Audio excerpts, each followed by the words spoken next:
Selamat pagi anak-anak.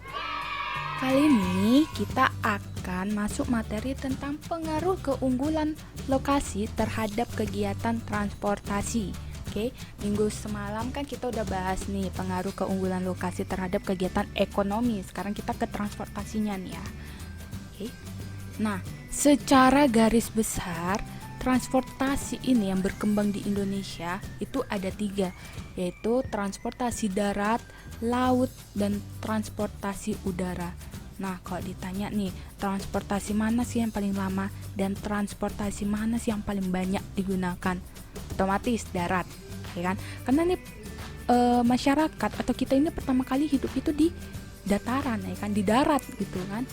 Jadi kita menggunakan transportasi darat nih untuk pertama kan kita berjalan, lalu timbullah sepeda atau andong atau delman sebagainya kan. Nah, timbul nih kita tinggal di suatu daerah. Indonesia kan kepulauan kan. Untuk menyeberang pulau itu menggunakan apa? Berkembang lagi nih jalan tuh. Untuk menyeberangi pulau nih kan melewati laut, melewati selat. Menggunakan apa? Terciptalah transportasi laut seperti kapal laut atau kapal feri atau sebagainya. Oke. Transportasi laut. Semakin berkembangnya zaman, otomatis dong orang melakukan perpindahan. Nah, orang berpikir gimana sih kita melakukan perpindahan dengan jarak yang jauh tetapi dengan waktu yang singkat. Nah, terciptalah transportasi udara. Berarti yang dari yang paling tua, lalu timbullah transportasi laut, terus berkembang lagi menjadi transportasi udara. Oke. 3 transportasi ini dipengaruhi oleh lokasi. Tergantung oleh lokasinya itu bagaimana. Oke. Kita lihat ya. Misalnya di dalam lokasi itu, ini ada 2 nih kita pantau nih, ada penduduk dan ada prasarananya. Nah, lokasinya ini, misalnya lokasi di Pulau Jawa ya, kita ambil ya. Pulau Jawa, penduduknya itu gimana? Di Pulau Jawa kan terkenal dengan penduduk yang paling padat di Indonesia ya. Yang paling padat. Nah, kalau di paling padat nih, otomatis kan orang itu banyak berjalan atau banyak melakukan aktivitas menggunakan transportasi. Sepeda kan membutuhkan jalan. Ada nggak jalannya? Kalau nggak ada jalannya, apa sih gunanya transportasi itu nggak ada jalan? Jadi prasarananya ini penting ya. Prasarana dan transportasi ini merupakan sarana, oke? Dan jalan, bandara, pelabuhan ini merupakan prasarananya, oke?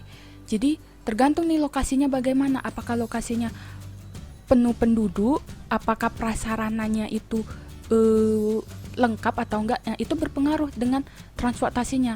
Kalau misalnya lokasinya penduduknya banyak, prasarananya lengkap ya, prasarana lengkap, banyak jalan, banyak bandara, banyak pelabuhan, pasti transportasinya itu juga banyak mendukung gitu kan.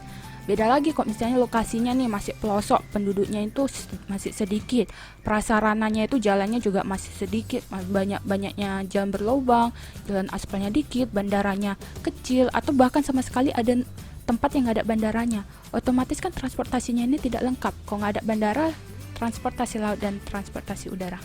Oke, kita masuk ke transportasi darat yang paling tua dan paling banyak.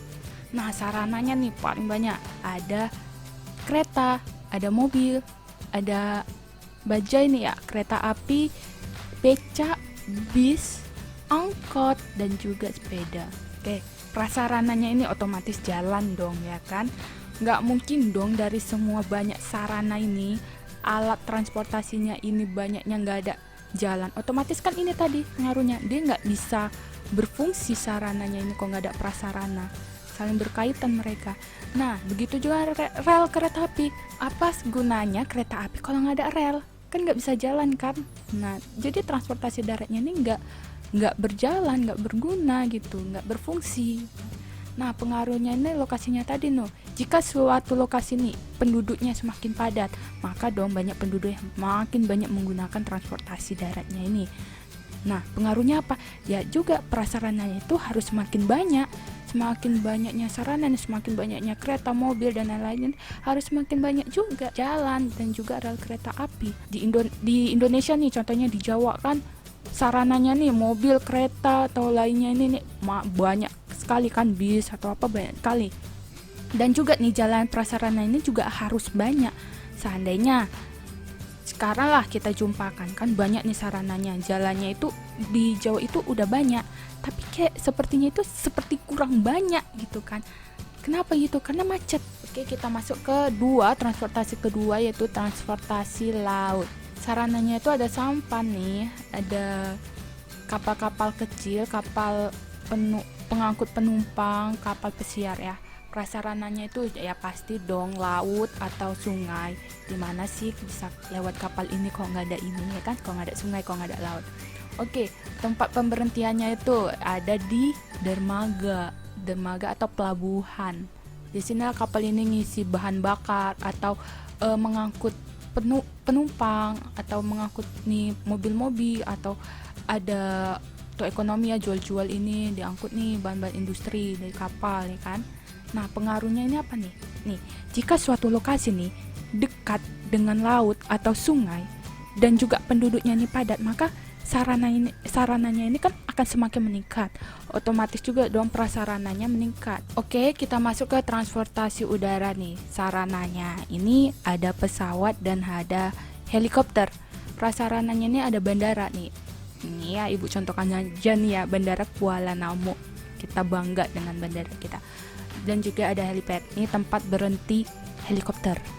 Nggak mesti, bisa sih di bandara, cuman dia kok nggak ada bandara ini, ada helipad ini tempat berhenti. Nah, pengaruh lokasi nih terhadap transportasi udaranya ini apa nih ya? Jika nih suatu lokasi ini nih penduduknya itu semakin padat dan aktivitas berpindah kotanya itu semakin ramai, maka sarananya itu akan harus makin banyak dan prasarananya itu juga harus makin banyak. Contohnya nih di daerah Jawa ini ya, di daerah Jawa Jakarta gitu kan, penduduknya di sana kan semakin ramai, banyak orang berpindah ke Jakarta karena kan di sana sumber perekonomian ya, namanya ibu kota gitu. Nah, perpindahan seperti orang bekerja atau berpindah tempat tinggal gitu kan banyaknya perpindahan itu harus memakai sarananya itu kan semakin banyak gitu. Nah, kalau sarananya banyak, pesawatnya banyak gitu kan, semakin banyaknya nih, ada pesawat dari mengangkut penumpang dari Pulau Sumatera, ada dari Kalimantan, ada dari Papua, ada dari Sulawesi gitu kan. Otomatis dong bandaranya itu kalau saking banyaknya lagi, apalagi internasional, apalagi itu ibu kota seperti Jakarta, itu nggak bisa menggunakan hanya dari satu bandara. Otomatis prasarananya itu harus ditambah. Jadi di Jakarta itu ada 2 bandara. Oke ya, kita udah bahas nih 3 transportasi tadi, seperti transportasi darat, laut, dan udara. Kita masuk nih ya sekarang ke soal. Tuliskan apa pengaruh keadaan suatu lokasi terhadap transportasi. Yang kedua, tuliskan apa perbedaan antara prasarana dan sarana. Oke, kamu kerjakan tetap di kertas lembar, buat nama kelas, nama pelajaran, dan tanggal. Oke, tetap kamu kumpul pelajaran minggu ini, IPS minggu ini kamu kumpul di hari Sabtu. Oke. Sekian pembelajaran kali ini, diucapkan terima kasih dan selamat pagi.